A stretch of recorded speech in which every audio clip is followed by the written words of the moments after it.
Со извиркување на македонскиот јазик почна екзит на Артан Груби, фестивалот во чест на 21 годишнината од потпишувањето на рамковниот договор. Во најголем дел младата популација се забавуваше се до моментот кога водителката на настанот, која прво зборуваше на албански, проговори на македонски, што ја изреволтира публиката. Драги присутни, вечерва не собрав песната. Убавата песна која ќе не подсети на убавите мигови на животот. На младоста, љубовта, слободата, сништата. И секако да им порачаме на оние кои имаат некакви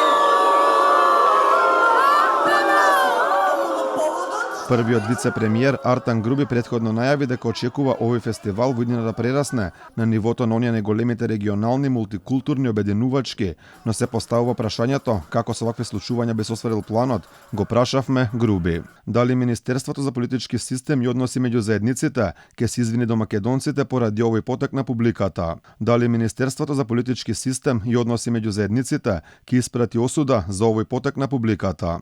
Одговор на прашањата нема, ја прашавме и владата, ќе го осудили синоќешното свиркување на македонскиот јазик, одговор ни од таму нема. Наместо тоа, Груби ни посака добро постфестивалско утро на социјалните мрежи. Добро утро на најдобрите луѓе на светот, да го започнеме денот со ова прекрасно видео од одличниот синоќешен фестивал, ве сакам многу. Ни посака да го започнеме денот со прекрасното видео во кое го нема делот каде се свиркува македонскиот јазик.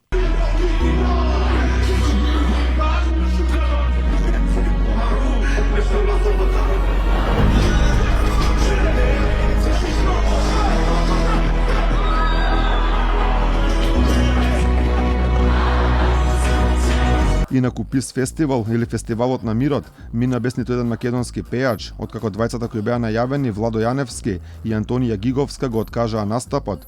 Организатор на овој фестивал беше фирмата Арберија Дизајн, која важи за Омилена Кајдуи.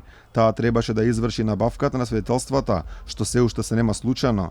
Арберија Дизајн последниве 4 години има добиено дури 61 државен тендер, а е најголем донатор на ДУИ од 2015 година наваму.